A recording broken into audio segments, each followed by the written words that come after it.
这个是鱼线勒过的痕迹。所以罗珊妮跌下楼梯就不是意外了。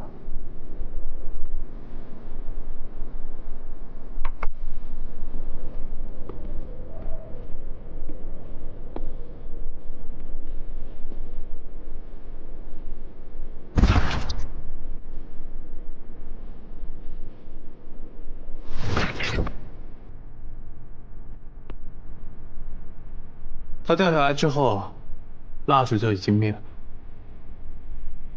还有这个窗帘，并不是从底下开始燃烧的，而是起火之后被旁边的火势所引燃的。所以这个烛台，并不是起火原因。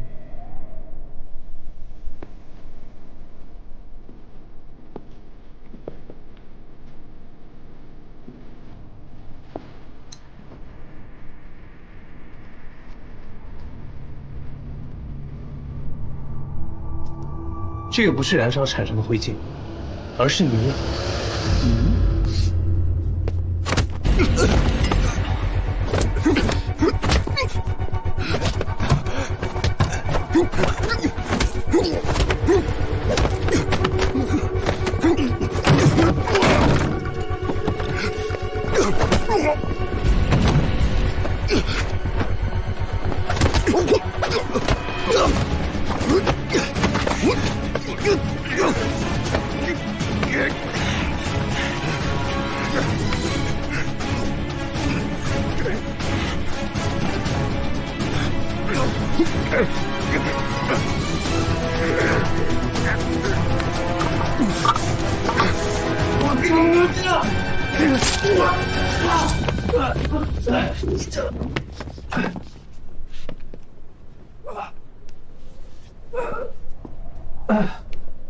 没事吧？啊？没事。你不是第一次看人打架吗？当然不是了。那你吓成这样，你都快死了。怎么？担心我？废话，你被杀了之后，他下一步肯定要来杀我了呀。你不是号称很能打吗？那个人啊是个练家子，下手又狠又稳的。你直觉是对的，这场火没那么简单。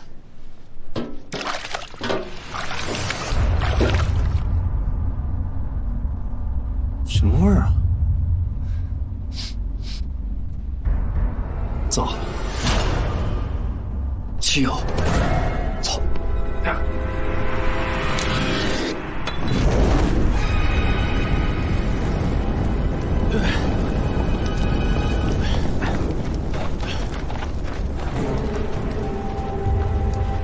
这人下手也太狠了，存心不想留活口啊！这是青龙帮的人。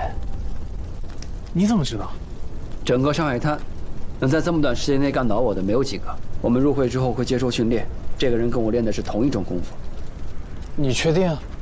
我当然确定啊。但我不明白，谭波生前对人这么好，金盆洗手之后，怎么会死在自己人的手里呢？为了钱呗。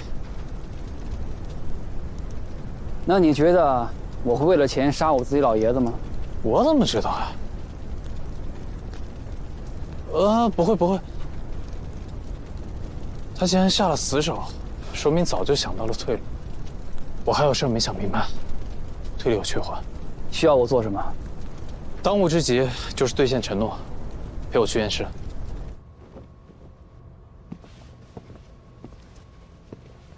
我一直特好奇啊，为什么你不想进巡捕房呢？找个正经工作不是挺好？来巡捕房工作的话，我就得坐班，而且还得归你管。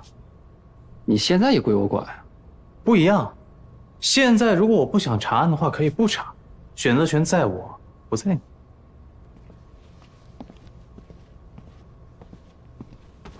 干嘛呀？我一个人就行了呀。那我干什么呀？你赶紧去找一趟罗珊妮。现在啊？对啊，趁这个点，他说不定还没睡呢。这大半夜的，我去酒店找一个女的，还是我前辈的遗孀，传出去我疯了呀！行，那我去找，你来验尸。行，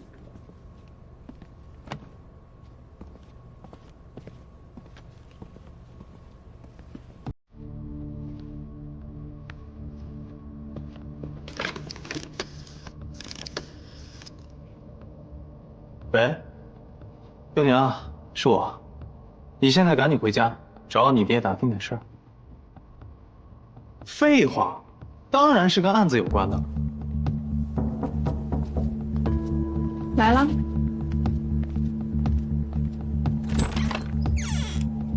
哟，乔探长，深夜到访有何贵干啊？有些细节需要跟你核实一下。您可真会挑时间啊！进来吧。威士忌。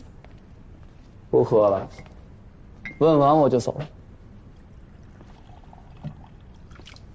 之前不是说3天之内就能结案吗？对啊。那也就是说，那笔钱我很快就能拿到手了。按照法律规定，金城银行会直接把金条打给你。感谢老天爷，我罗珊妮终于熬到头了。今天下午我赊账，预订了一张飞香港的机票。等拿到钱，我就立刻离开这个鬼地。没想到我罗珊妮熬到人生28岁，终于可以重新起航了。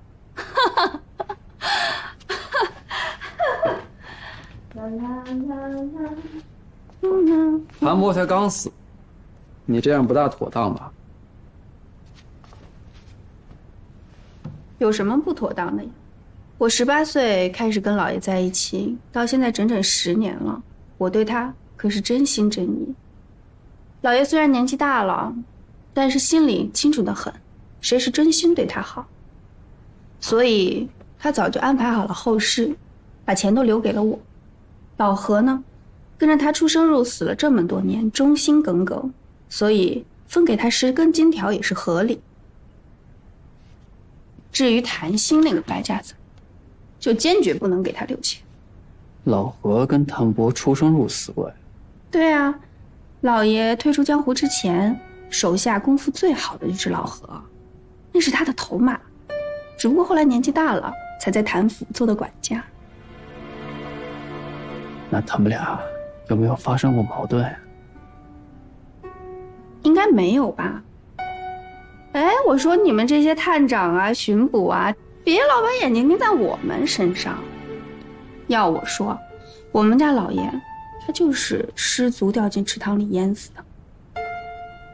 万一，我是说万一有人害的他，这么多年他得罪过多少人啊？10只手都数不过来。你看他那2个儿子死得多惨，到现在，凶手找着了吗？那你觉得谭博是被人害死的吗？我不是都说过了吗？那天早上5点半，我亲眼看见我们家老爷站在池塘边上的呀。你看清了吗？那个人是谭博吗？我当然去，我倒是真没看见他的脸，因为他当时站在池塘边上的时候，正好背对着我房间的窗户。大冬天早上的，他穿着毛皮大衣，又戴着帽子。当时我还喊了他一声呢，可能距离远吧，他没听见。不过，就算他听见了，也不会理我的。每次他站在那个池塘边上的时候，都魂不守舍的，好像魂儿被谁勾走了似的。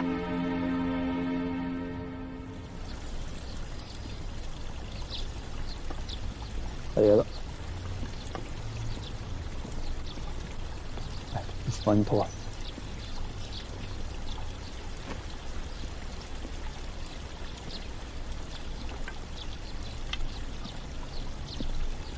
陆先生，我听楚生说你要提前结案，要我过来做个见证。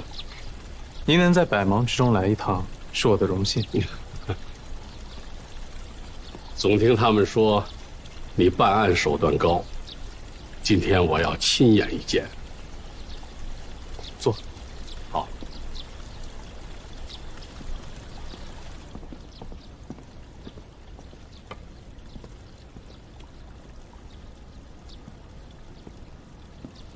结案人都到齐了，那我就长话短说。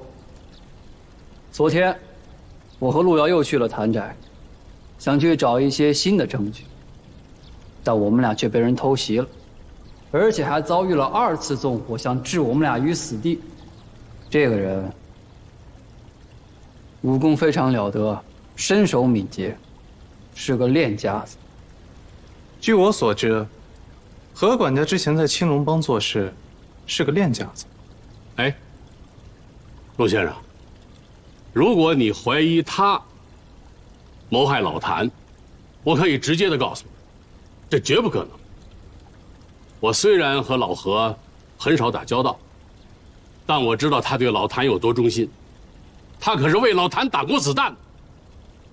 昨晚在乔探长跟那枚人打斗的过程中，我用瓷片划伤了那个人的左臂。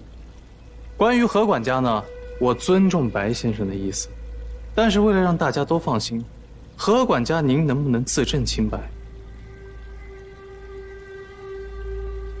哦。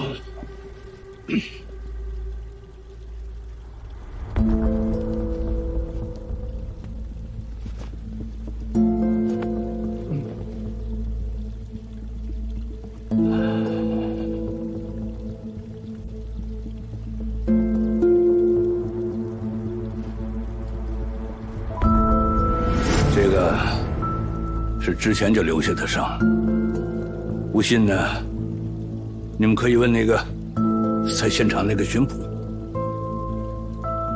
对不起啊，我不记得了。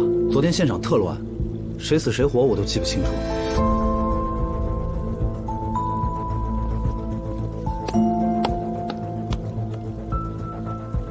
何管家，你对自己可真狠，为了怕我们去查验伤口，居然对自己下这样的毒手。陆先生，您是大侦探，您是著名的大侦探。您说谁犯了罪，那得拿出证据，不是吗？要证据是吧？你的左臂就是证据。路遥伤了你的左臂，而你烧伤的地方又刚好在同一个位置，这太巧了吧？我还是那俩字儿，证据。行，不过幸好我多留了一手。昨晚纵火的人，在油桶上留下了数枚指纹。我们只要拿下去比对，很快就知道是不是你。还有必要多此一举吗？好吧。昨天晚上是我。老谭待你不薄，你为什么这么做？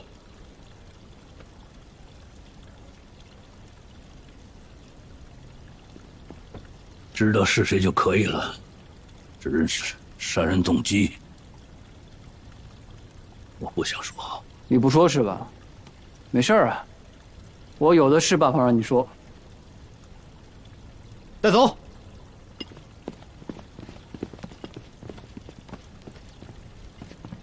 等一下，既然要结案了，那么遗产的问题，咱们也该聊一聊了吧？我也正有此意。即使是杀人凶手，那也是遗嘱里提到的遗产受益人。关于遗产，我听到了一点新的线索，我想大家应该都会很感兴趣。昨天晚上，我托白小姐回家向白先生打听点事。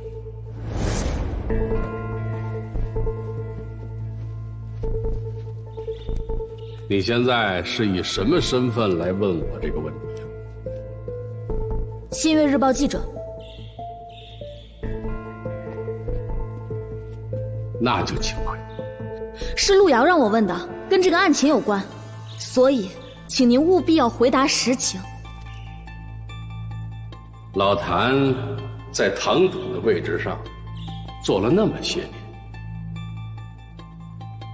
全部家当就这么几根金条，你觉得这可能吗？1箱金条不算少吧？值钱的是地契和股票，华城商贸行和雷氏药材行各占1成股份，还有金城银行的1成半。市区内有4块地皮，都留给了商贸收租。可是这些东西遗嘱里都没有提到。老谭另外单给我写了一份遗嘱，让我替他保管。所以这些东西都是留给谭少爷的。老谭命犯天煞，长子次子都少年早夭，就这么一根独苗，当然是留给他。但是老谭跟我特意嘱咐，说一定要等谭兴能独当一面的时候，再把这些东西交给他，否则就是害他。想必谭少爷你也知道，你爹的真正财产远不止这么一点儿。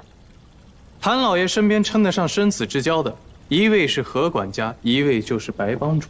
这么重要的事，必然是托付给了其中一个。谭少爷，你得知这个事情，一定很开心吧？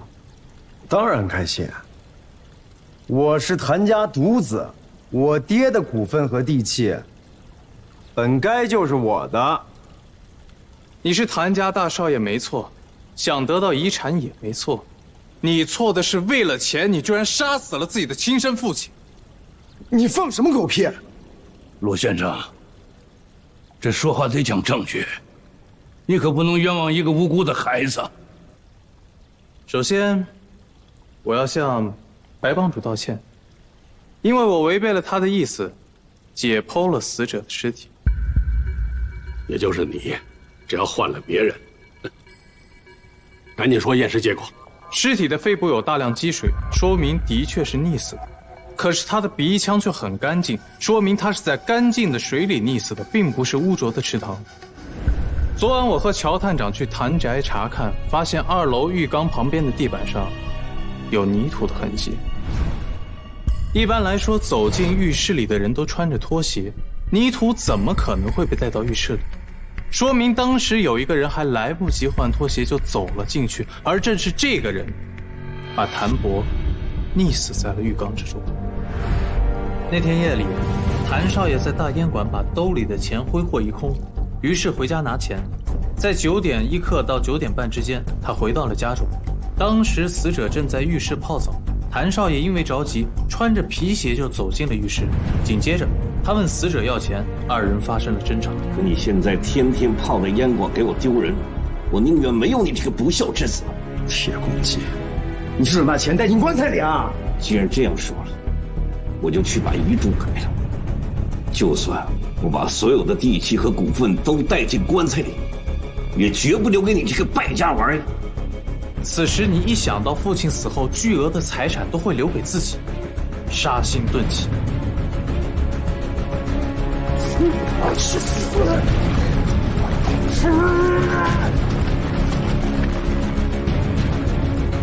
以上就是谭少爷的犯罪动机。你这个猪狗不如的东西！滚开！白叔叔，我拿你当亲人，没想到我爹信错了人啊！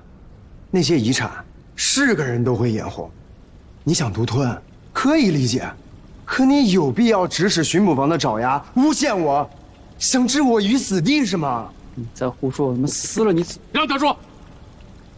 没错，我的确经常跟我爹吵架，但是父子之间小吵小闹，很正常吧？昨晚我离开烟馆的时间加起来1个钟头，不信你可以去问老板。从烟馆到我家，黄包车跑一趟都得25分钟。如果您觉得我能在10分钟之内杀了我爹，哦，还把现场布置成自杀的样子，您未免也太高看我了吧？死亡时间确实对不上。罗珊妮说，昨天5点的时候，还看到谭博站在水池旁边。没错，要布置这些迷惑人的假象，10分钟确实不太够用。可是真正的善后者并不是谭少爷，而是何管家。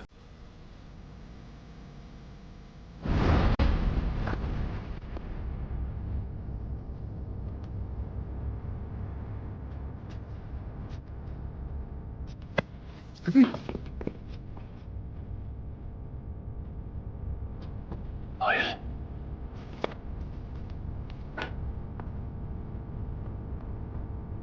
老爷，老爷！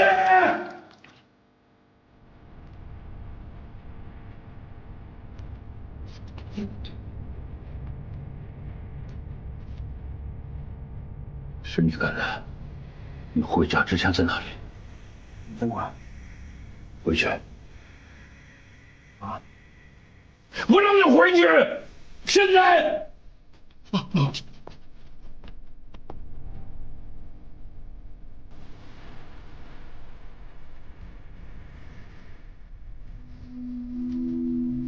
死者刚刚死亡，尸体就被拖到雪地里，冷藏环境延缓了尸体的变化，引导验尸官判断出了错误的死亡时间。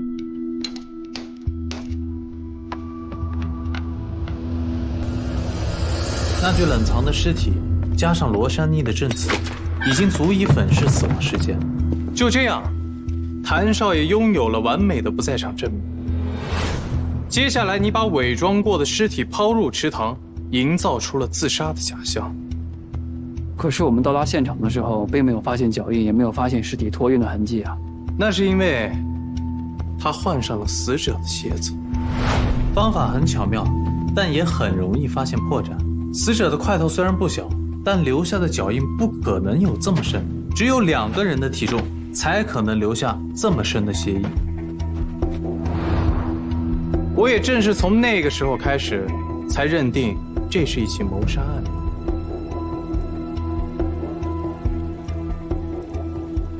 小子，你果然有本事。我们对尸体做了解剖，在化验他胃部食物的时候，我确定死亡时间是晚饭后的2到3个小时。我们就是在7点钟吃的晚饭，每天都是这个时间。的确，谭鑫到家的时间是9点1刻到9点半之间，时间都对上。这些都是你的推测罢了。麻烦，手给我，把手给我。我再说最后一遍，把手给我。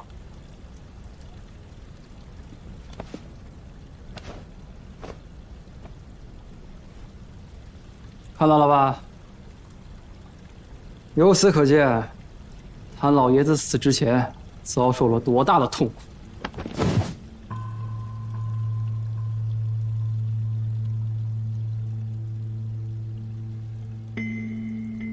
如果当时我能早去几分钟，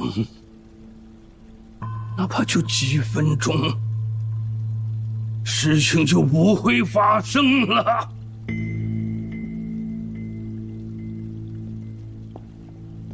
这位是通宝当铺的马老板。各位好，各位好，各位下午好。各位爷，哎，昨天就是这个少爷到我店里当了这3个玩意儿。这些都是老爷的戒指。你还记得昨晚他什么时候去的吗？差几分到10点，我正打算关店，他来了。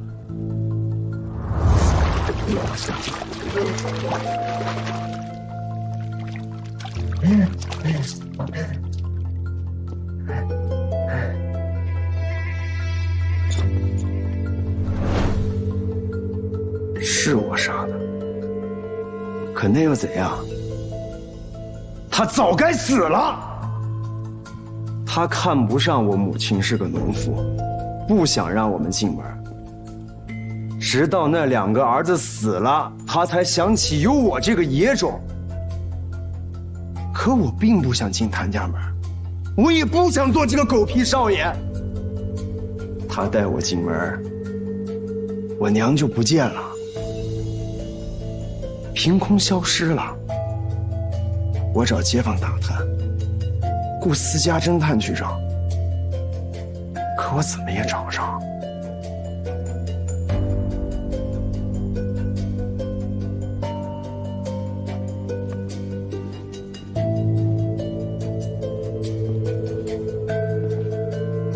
是谭义雄让你杀的他？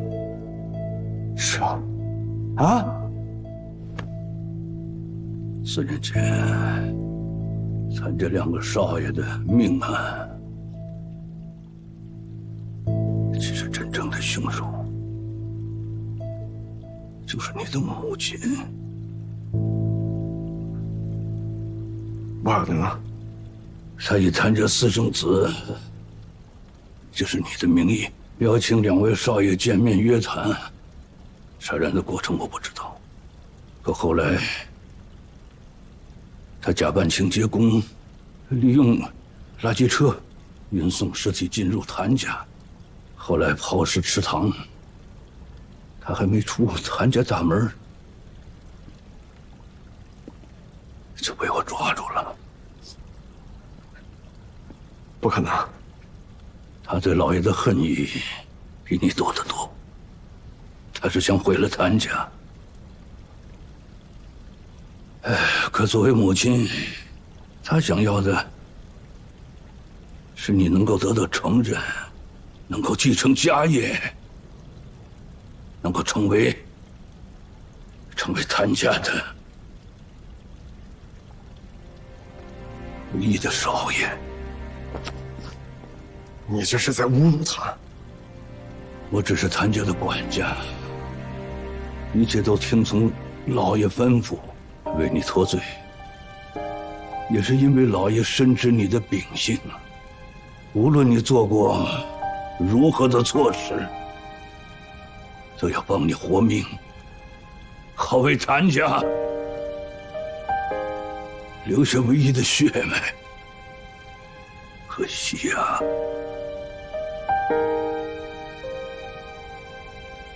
可惜呀！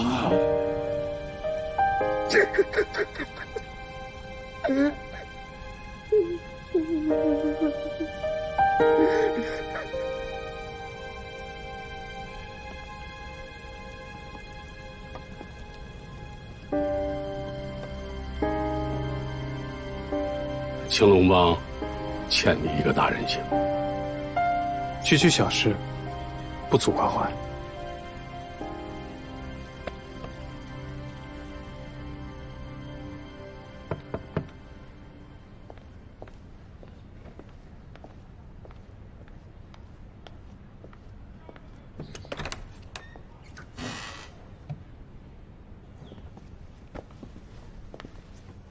怎么，还是要走啊？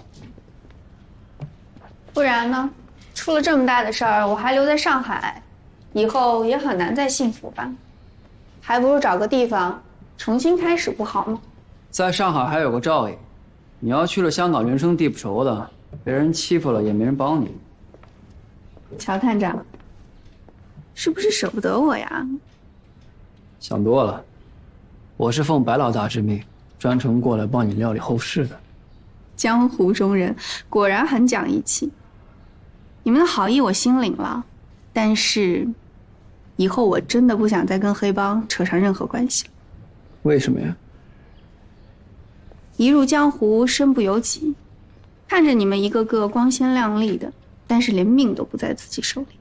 你看老何，跟着老爷出生入死了一辈子，最后的结果呢？我说你呀，也该多为自己的以后考虑考虑，别到老了呀，还孤零零的一个人。这个就不劳您费心了。我倒是有一个问题挺好奇的，你说你现在资历和能力也都够了，为什么不自立门户呢？还要给白老大卖命？在你看来是卖命，在我看来是还情。我要是白老大，我就把他闺女许配给你。佑宁啊，他有个更好的。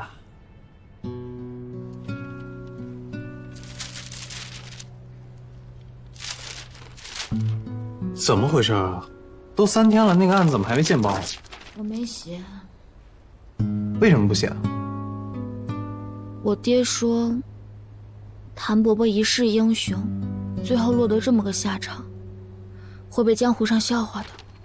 他不让写你就不写，什么时候变成乖乖女了呀？激将法对我是没用的。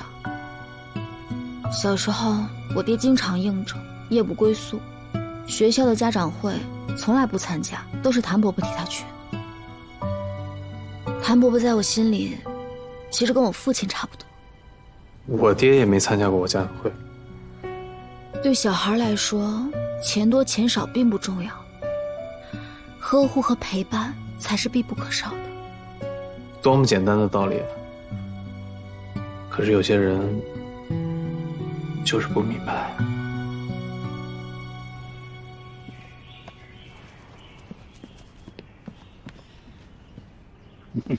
少爷，我回来了。啊，三土少爷在上海啊，过得还可以，有地方住，也有收入。收入？靠什么？他在巡捕房做事呢。巡捕房？是啊，之前他在巡捕房帮做探案顾问，破了不少的大案，只是他身边的有些人不太入流。什么人？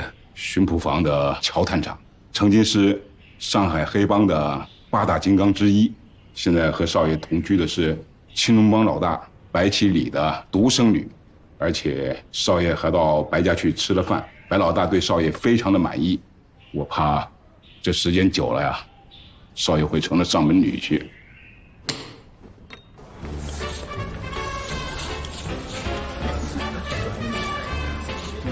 哎，这几天辛苦，庆祝。你到底想干嘛呀？你破了谭博的案子，犒劳你。来，再请你3天。问过老外，他们说这家牛排特别好吃。但你不觉得很别扭吗？尝尝。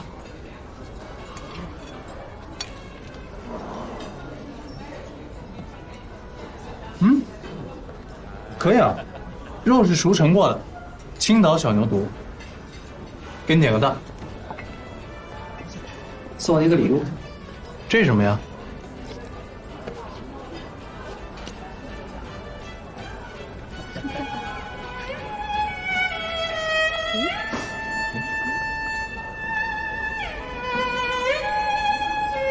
不，别， no。啊，不喜欢啊？好不容易订的，刚刚到。你先收回去，没事。给你就拿着客气。来，我给你带。不是，这么多人呢，不好。说给我。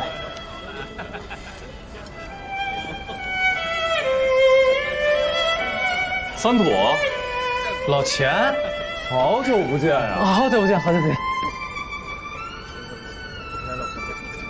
你怎么在这儿？什么时候回来的？去年。你不是去德国了吗？德国的东西太难吃了，我实在扛不住就回来了。我听说你在沙逊的银行做事儿，我还专程去找过你，但是他们告诉我你早就不干了。啊，是。那什么，这个是租界巡捕房的乔探长，这是我在康桥的同学钱瑞，我们2家是世交。久仰大名，幸会啊！这是我的名片，请多关照。圣乔治大学校长助理，你什么时候开始搞教育啊？我家老爷子是校董，非逼着我过去。哎，明天你要没事儿找我喝咖啡去啊？我就不打扰2位了。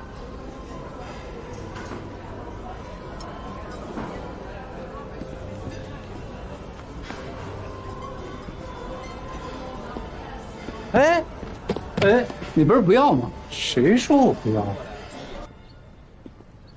哇，你这办公室够奢的呀！这是我家老爷子的 ，Partakers。你还是留着自己抽吧。你们这学校看起来不错啊。跟康桥比还是差点意思。凡是在本校拿过奖学金的，毕业之后想去哈佛、耶鲁各大深造，能免试。真的假的呀？哎，就这3家啊，别的可不敢保证。哎，我说，你最近在干嘛呢？瞎混着呗。你可是康桥3医学院的高材生啊，哈代和罗素的高徒啊。好汉不提当年勇。哎，对了，跟你同屋那老外你还有联系吗？就那老不爱洗澡的那个。哦，他呀，你找他干嘛？我这儿急缺老师。听说回维也纳教书去了。那老徐呢？回北大教书去了。要不你来我这儿当老师吧？哎，数学、医学你都是单的，当老师多没劲儿。你还真别瞧不起老师。以你的学历，试用期每月150，混到正教授800到1000，足够你花。算了算了，我起不来。那就把课调到下午呗。三土，我知道你最讨厌繁文缛节了，可是现在中国千疮百孔，百废待兴，这教育是一个国家的基石。你我虽不是什么栋梁吧，但是好歹也算读过几年书。为了国之大计，读书人可不能独善其身呢。我考虑考虑。我带你看看课堂，感受一下教学气氛。这个学校有医学部吗？当然。现在正在上解剖课。你知道谁是导师吗？谁啊？刘牧。就那个手术刀都拿不稳，然后一闻福尔马林就吐的那个废物，他也能当老师啊？啊，走，看他怎么上课来了。走。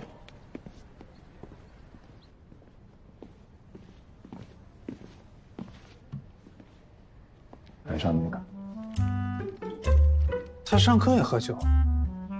不喝酒就紧张，随他去吧。解剖学是医学的基石，也是艺术的基石。这不是那个第一学期讲义吗？这词儿都不爱改。所以说，你看他忘词儿。谁呀？啊，我刚才说到哪了？所以说啊，对，所以说，所以说之后呢？米开朗基罗啊，对，就是这个人，特别的了不起。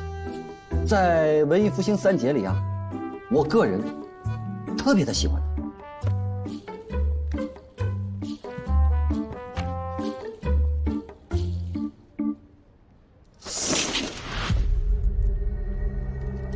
也花了？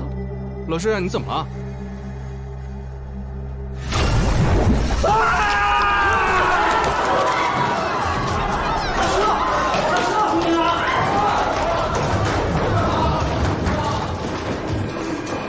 怎么了？不对，这不是之前的标本，这是老关，这是老关！快救人啊！快救人啊！老钱，你别紧张，这个案子我替你查。你查？这可是命案呀！忘了跟你说了，这小半年呢，我一直在做巡捕房的探案顾问，帮他们破了不少大案要案。太好了！等这案子破了，我请你去巴黎喝酒。行了，这没你事了，忙去吧。好。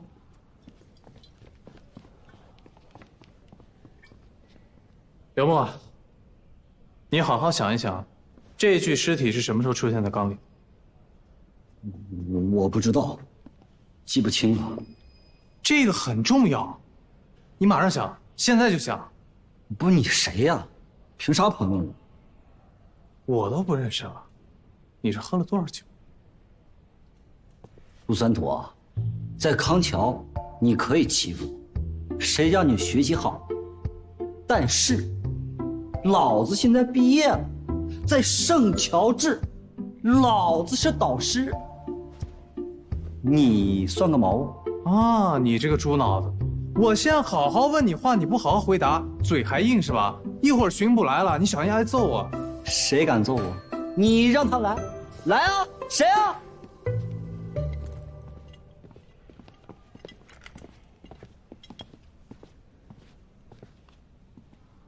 有问题吗？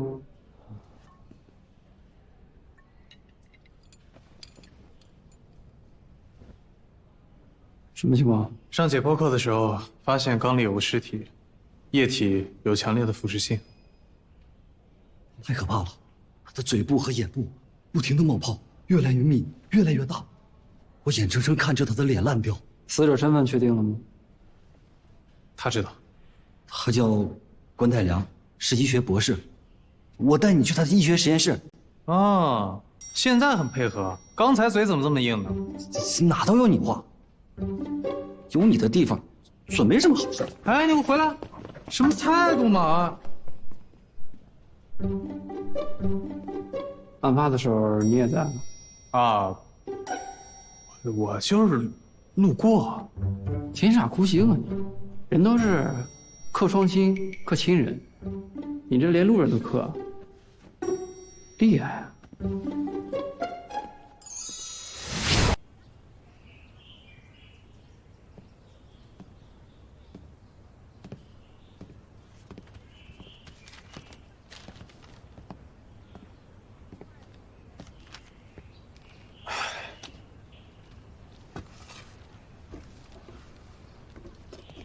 哟，你俩果然在啊！你怎么来了？有案子的地方必须有我啊！你怎么知道有案子的呀？我的眼线遍布上海滩。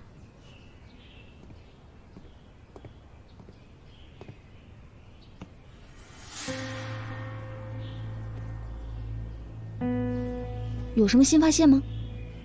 没有。那你干嘛看那么入迷啊？这是乙型水杨酸。什么酸？阿司匹林啊。医学院有这个，很正常啊。霍夫曼合成海洛因的第前11天发现了它。海洛因？你要干嘛呀你？我在思考呀，什么时候我也可以发明一个挣大钱的东西？专心点儿，这个案子必须尽早破了。为什么？圣乔治大学校董都是各界的大亨，如果拖太久了，他们肯定会施压，让工部局从别处派人来查，到时候你丢工作，你丢脸。我什么时候怕过丢脸的？丢工作去你们家蹭饭去。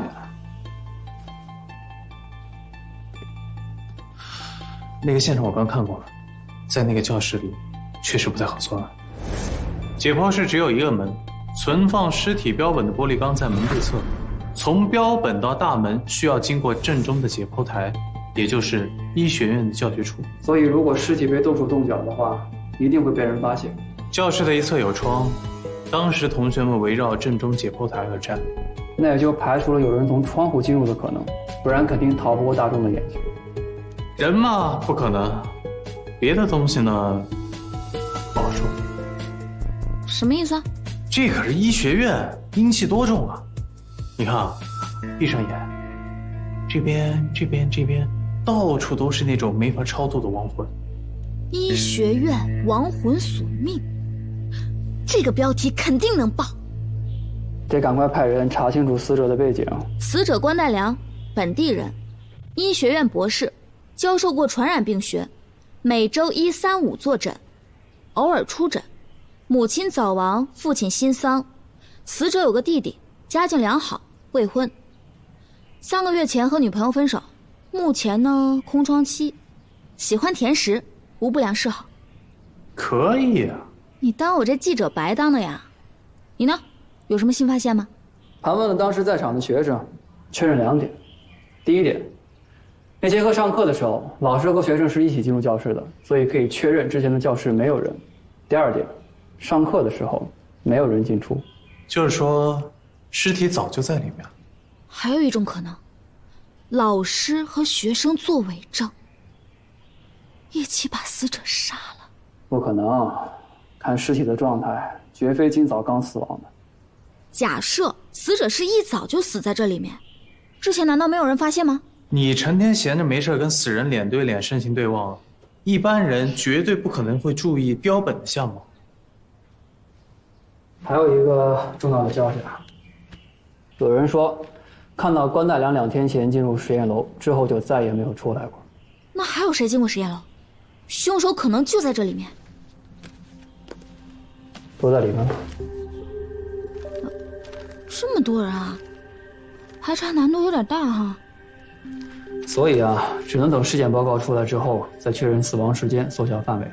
还得派人再查一下，之前缸里的那个尸体是从哪来的？查过了，北院墙根底下。发现了尸体不报案，而是拿去解剖。报案了呀，去2个巡捕，后来看到尸体高度腐坏，不愿意接收，让医学院自己处理了。连身份都没确定，就这样了？也太糊弄了吧！那你自己去查呀。还是等那个验尸报告出来再说吧。初步判断，死亡时间在昨晚的12点到凌晨4点间。死亡原因呢？受到福尔马林的干扰，暂时还没有发现。那你赶紧查，有消息通知我。好，我尽快。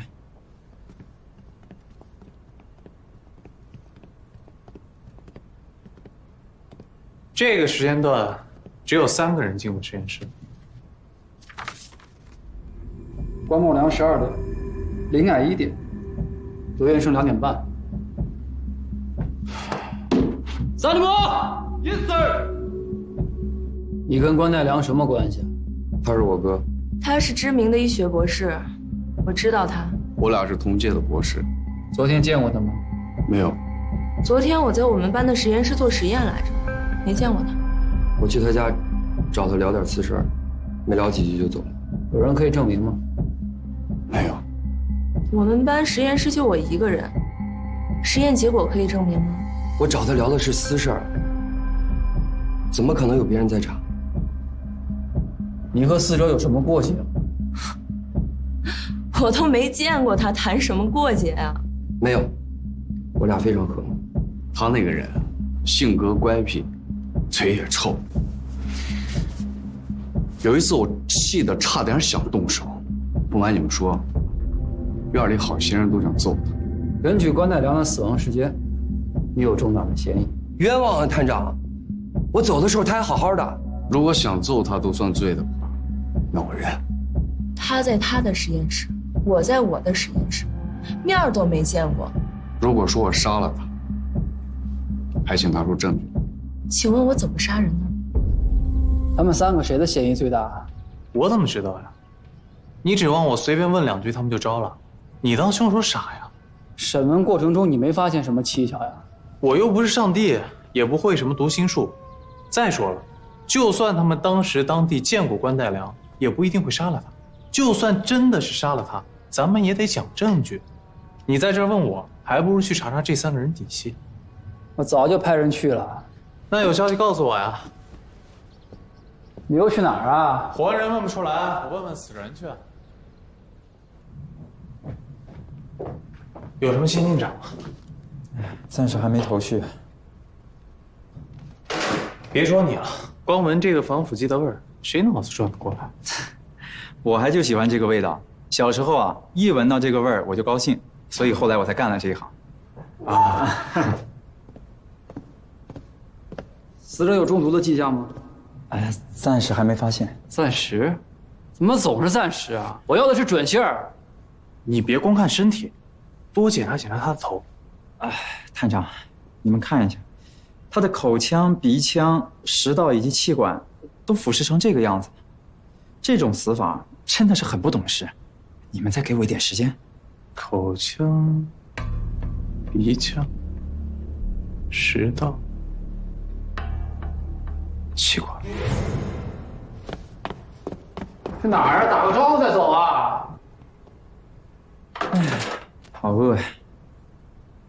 晚上给你送碗馄饨过来。哎，探长，那个给我来个牛排吧，3分熟的，就是看上去跟这个差不多就行。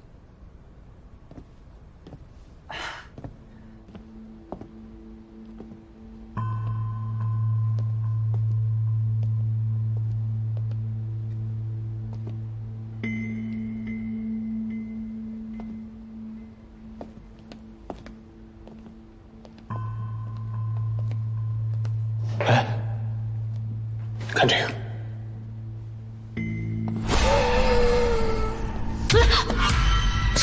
你信不信我把你泡到福尔马林里？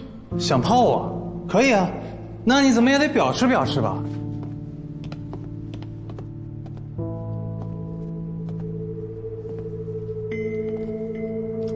来这干嘛？尸体不都搬走了吗？我来听听死者的遗言啊。那你听见什么了呀？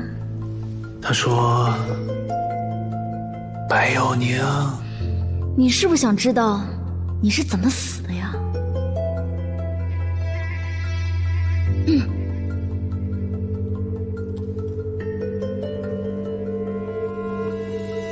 有意思。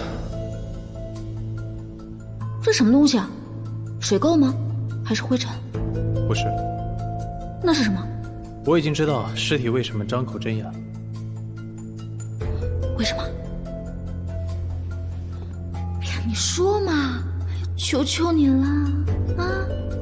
这些褐色粉末是高锰酸钾跟福尔马林产生反应之后的化合物。所以呢？5HCHO。说人话。福尔马林是甲醛的水溶液，高锰酸钾是强氧化剂，二者结合发生反应会产生大量的腐蚀性气体。哦，难道？没错，这个不对呀。你说难道搞定你好像都已经知道一样？那你说，难道什么？我说，凶手在尸体里加入了高锰酸钾，高锰酸钾跟福尔马林反应之后产生了大量的腐蚀性气体，通过尸体的口、鼻、眼这些出口，气体出来就造成了张口睁眼的诈尸效果。所以，尸体的面部和头部被腐蚀的面目全非，是因为化学反应吗？没错。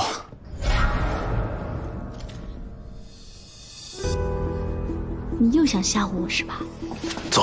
啊！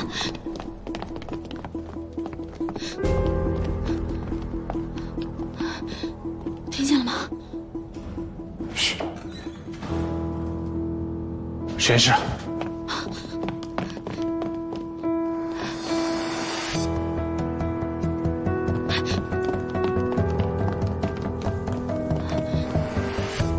站住！别跑！喂。这是3楼，还10楼也得跳。我来，来。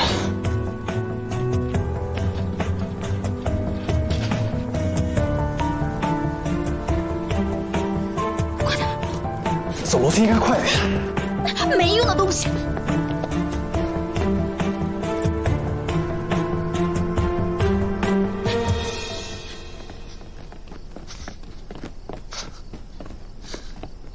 走啊！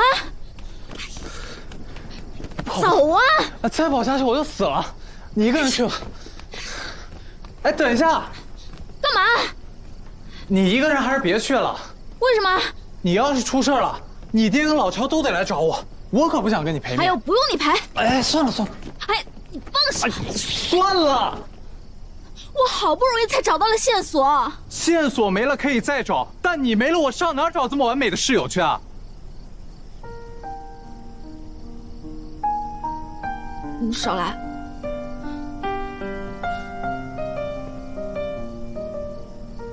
我读大学的时候，我的室友整天不洗澡，那个时候我就祈祷上帝，让他安排一个爱干净的室友给我。感谢天，感谢地，终于让我遇到了你。我就这点好处？不能多夸，怕你骄傲。我老师以前就总说这一句。我在圣乔治有个同学，现在当校长助理，他说让我来这当老师。你不适合。我怎么不适合呀？当老师呢，需要耐心和爱心，你有吗？我怎么没有啊？你都蠢成这个样子了，我什么时候嫌弃过你？你品性这么贱，当老师肯定会被学生合谋起来杀了你，然后给你泡福尔马林。福尔马林，高锰酸钾。哎呀，我怎么没有想到这个呀？失策了，失策。可凶手为什么用这么迂回的手段呢？因为这种方法更炫酷。我又不是凶手，我怎么知道他怎么想？凶手既然懂得这些化学知识，那么他肯定是学医的。一般来说呢，杀人方法越简单越好，方法越复杂，暴露的破绽呢也就越多。可这个哥们儿不怕复杂，硬要把尸体弄得面目全非，除了吓人，究竟想干什么呢？只有极端的仇恨，才可能用这种方法践踏尸体。不会吧？伍子胥为了报仇，率兵伐楚，把楚平王掘墓鞭尸，否则无法平息心中的怒火。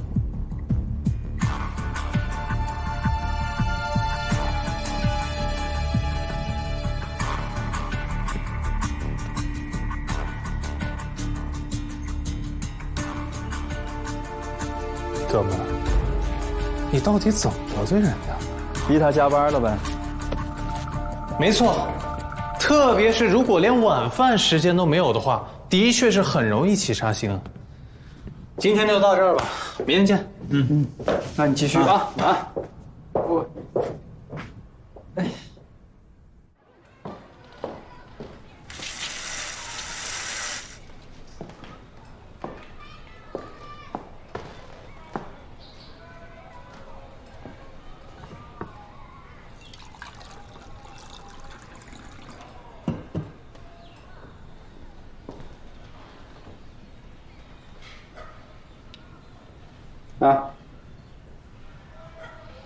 钱啊！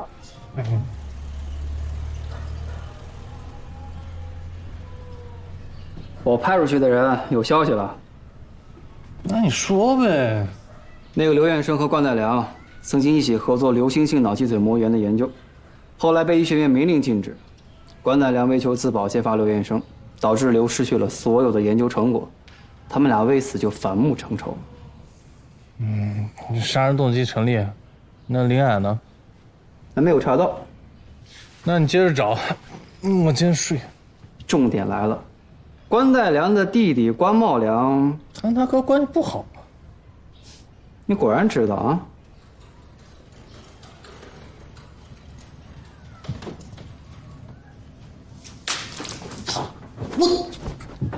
你有病啊你！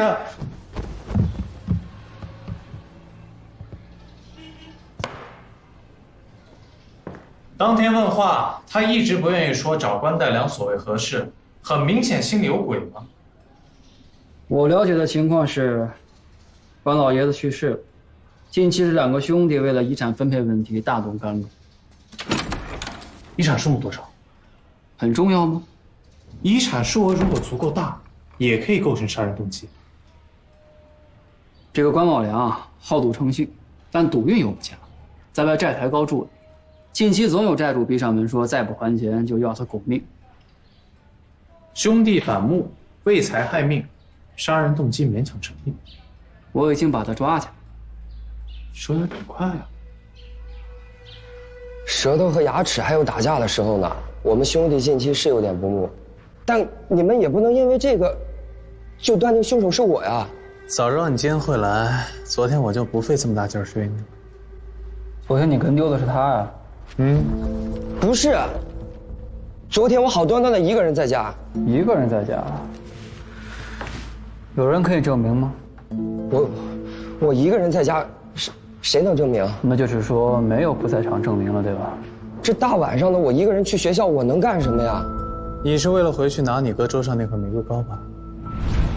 这盒玫瑰膏从外表上来看和普通的玫瑰膏并没有什么区别。可是其中的红色点缀在强光下面有反光，说明这并不是玫瑰糖精，而是砒霜。砒霜？而且你都铁了心要下毒杀人，怎么还不肯多花点钱买高浓度？不是你怎么知道？高浓度的砒霜呢，呈现白色的粉末状，而不纯的砒霜则是红色或者红黄色的块状晶体，很容易分辨。为点臭钱谋杀自己亲哥，你这够禽兽的呀！我没有，我不要血口喷人。是不是血口喷人轮不着你说，啊，带我去严审。哎，别急嘛，我还没聊完呢。关茂良，敢不敢把你的手放到桌面上？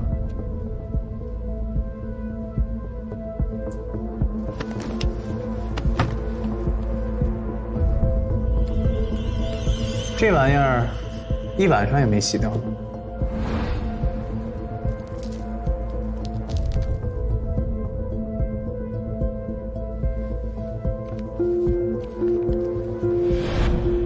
这么重要的物证留在现场，可能是凶手的失误，所以我觉得凶手有很大的概率会返回现场替换证物。所以你就没有打草惊蛇，然后默默地布下了陷阱？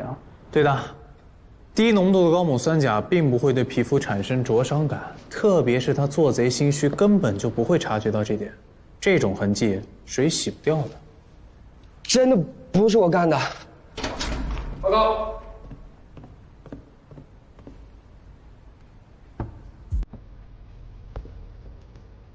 前2天还是连高纯度砒霜都买不起的人，怎么突然把债还了？怎么说？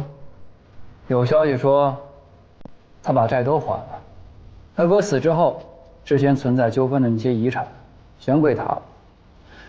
你现在可真是不光有作案动机，连证据都确凿了。不是我没杀人，这事哪没了证据啊？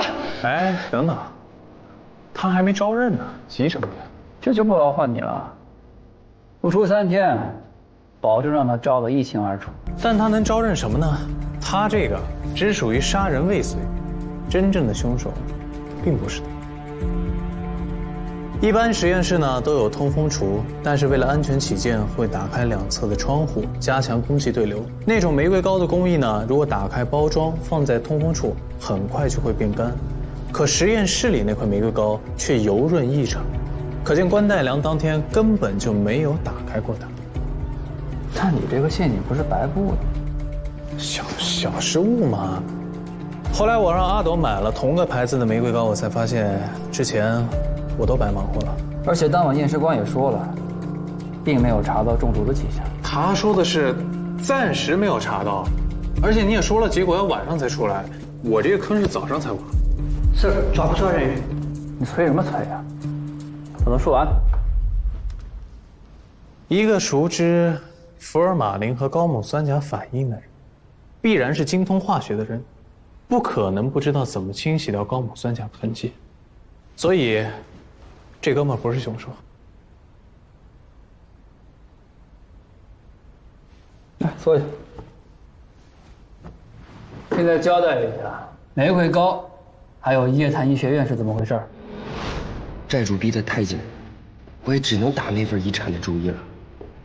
那天，我给他买了1盒玫瑰膏，撒了1层砒霜，心想只要他一死，他那份就归我，把债还了，我就彻底解脱了。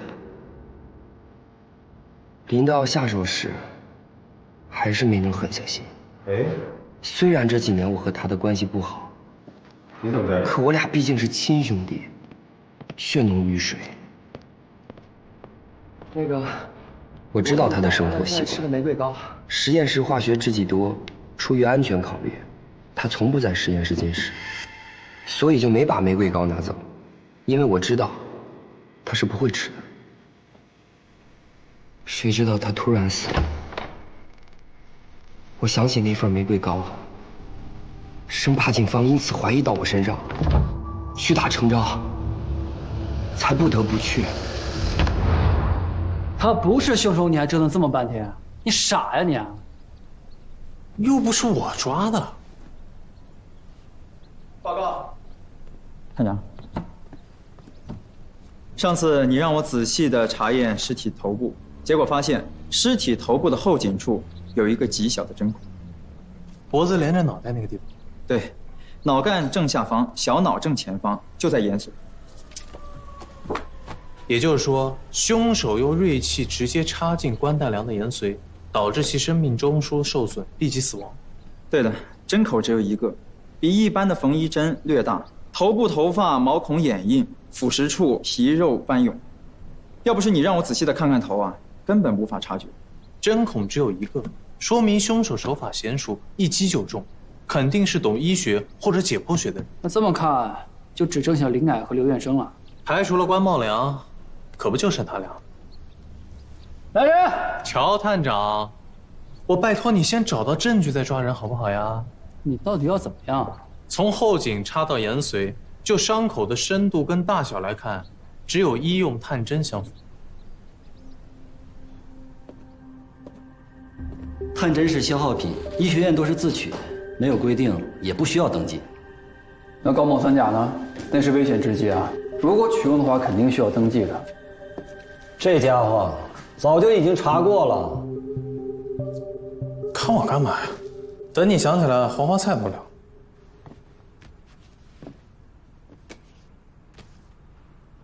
哎，别看了，能查出线索才怪呢。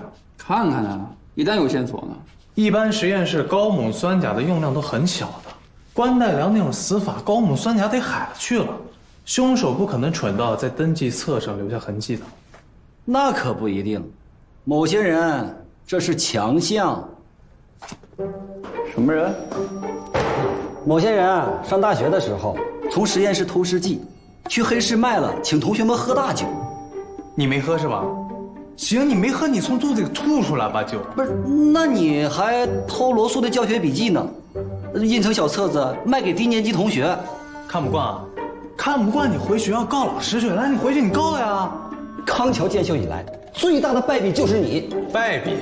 每学期平均挂2门课以上的人，你还有脸跟我说败笔？我挂科还不是因为你？每次你旷课，你非逼我一起旷。快要考试了，你还故意影响我复习，害得我多读了1年。靠！老子今天跟你拼了！来，往这儿打，往这儿打，你往这儿打，来，我说说你啊，好好一个哥们儿，直接被你搞抑郁了。他就是个白痴啊，平时呢学习很用功，但就是笨，每次考试都垫底。你说学生摊上这样的老师倒不倒霉？你当老师，学生才倒霉呢。懒得理你。哪儿啊？饿了，偷个鸡吃。医学院要做动物实验，肯定有禽舍。根据我多年的作案经验呢，禽舍应该在这个方向。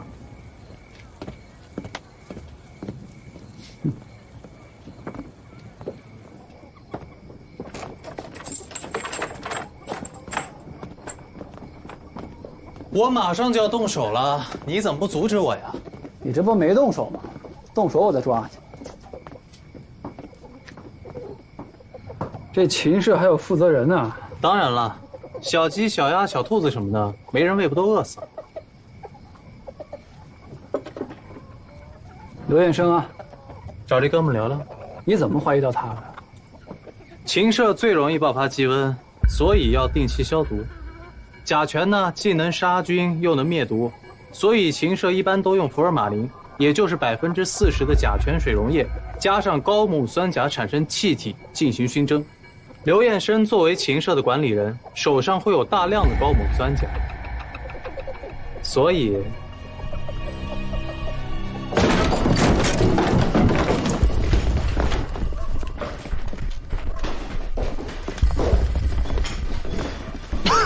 好呛，福尔马林的味儿吧？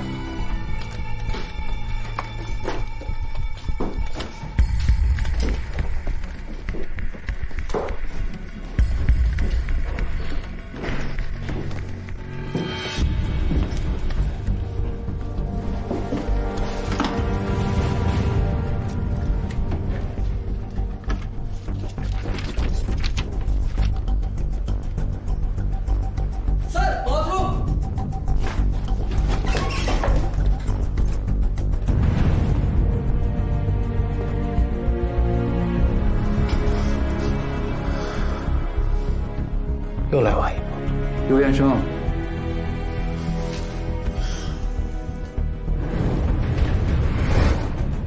褐色沉淀物，高锰酸钾和福尔马林。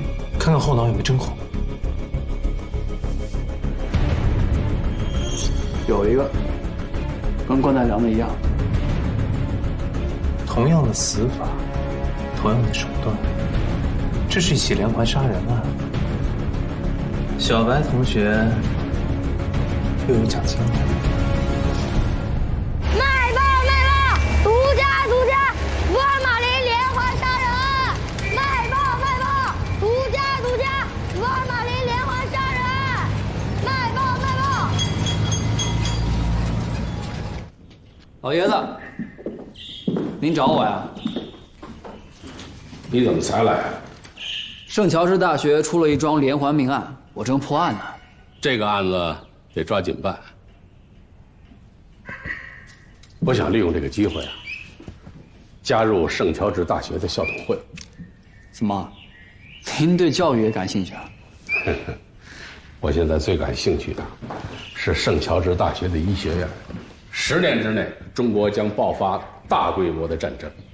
近几年，最赚钱的是鸦片，但未来药品才是王道。现在最关键的几种西药生产都控制在洋人手里。这可是一国之命脉。可是圣乔治大学有好几个校董都是洋人，学校的研究成果和药品专利，他们都享有优先权。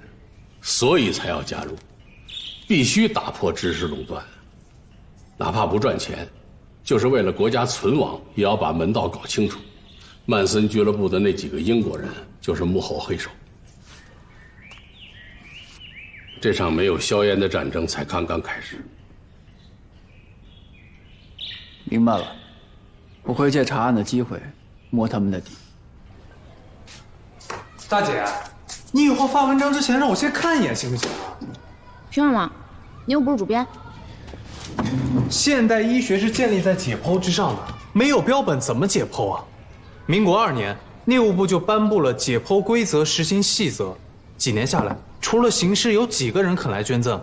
你这个文章倒好，一出来以后不但没人捐尸体了，估计连做标本的人都没了。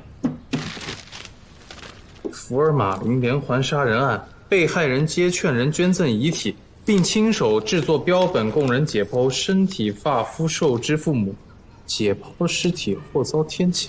里面每一个字都是在描述客观事实。你以一己之力成功阻挡了医学的进步，还不以为耻反以为荣？昨晚我一接到刘彦生的死讯，就去医学院查了一晚上。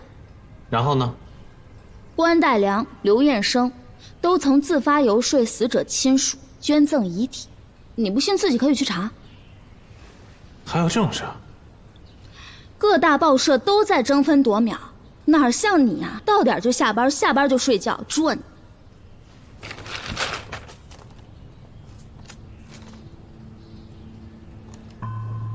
天谴，有点意思。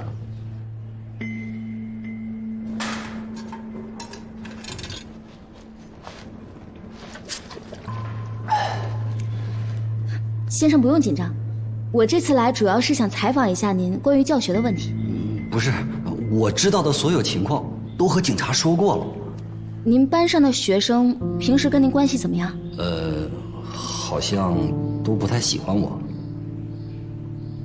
那您有什么喜欢的学生吗？有啊，关代良和刘彦生都很聪明，尤其是彦生，我相信啊，如果给他足够的时间和金钱，他一定会成为出色的医学工作者。唉，只可惜。先生节哀啊。我一直有一个问题想请教您。您说。听钱瑞说，你和陆瑶关系不错。还可以吧，我们俩合租一间公寓。胆儿太大了吧！晚上一定要锁好门。不至于吧？怎么不至于？那家伙自私任性，用到你的时候一口一个兄弟，不用了随手一撇，理都不带理你的。这家伙能活到今天，简直就是个奇迹。有你说的这么恶心吗？相信我，你现在所看到的都是假象，假以时日，一定会露出他的真面目。他对兄弟是有点不太讲义气，但对女生还更恶劣。来，说来听听。我跟你说，他之前有一个学经济的女朋友，又聪明又漂亮，两个人处得好好的。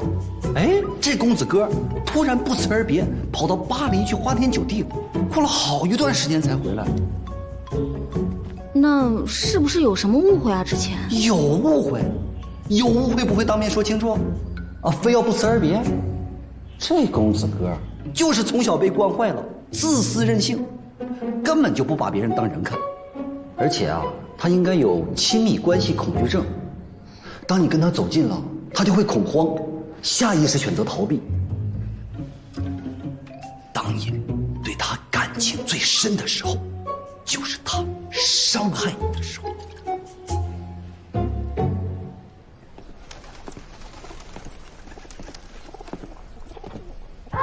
出去！林小姐，是我，巡捕房我们见过的。我早就跟你说过了，我那天是独自一人在实验室，根本就没有见过他。你们到底有完没完啊？我没说您是凶手啊。那你想来干嘛？进去说行吗？我就说几句，不为难你。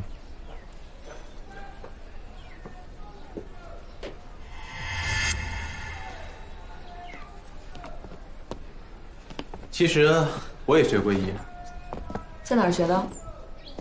康桥，师从钱德勒曼森。啊？那你怎么干这个了？混口饭嘛。其实今天呢，我是以个人身份来拜访。你想知道什么？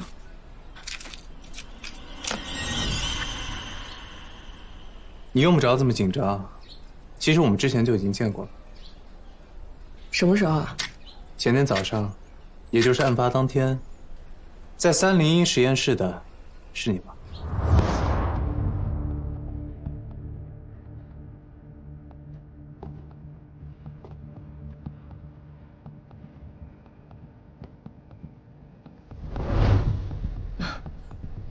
是我。你刚见我的时候，我刚刚熬了个通宵。我看过单子啊，你凌晨1点去的，到早上9点才出来，够辛苦的。哎，细菌培养嘛，熬夜是经常的事儿。什么菌啊？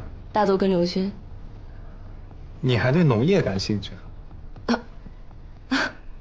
我以为你懂行呢。大豆根瘤菌在葡萄糖的培养基中，恒温25摄氏度，7小时40多分钟后就能成型。啊，哎，天气挺热呀。所以啊，就要用温度计测温，然后呢，还要不断的往里加凉水降温，然后换水，这样周而复始的。所以，你是在练习隔热法？没错，还有练习耐心。那你挺厉害的。换作是我的话，这么热的天，我绝对不可能原地不动待上8、9个小时的。哎，我下次做实验的时候，你如果感兴趣的话，可以指导呀。好说，好说。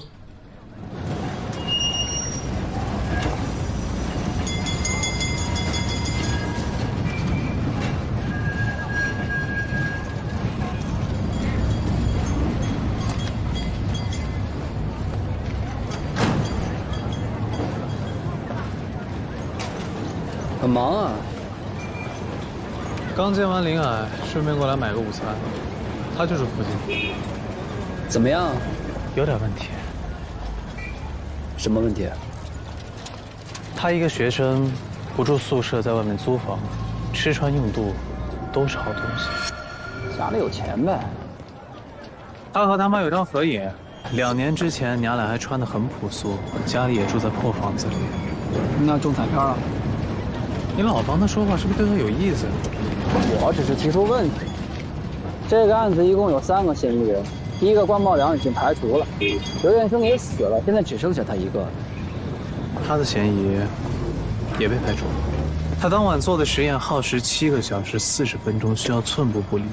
早上大约8点42分的时候，我亲眼看到他向别人展示实验成果。你算一下，几点开始做的实验？8点42，那就1点02。他1点钟进入实验室，2分钟啊，确实2分钟杀人，而且泡入福尔马林，不可能。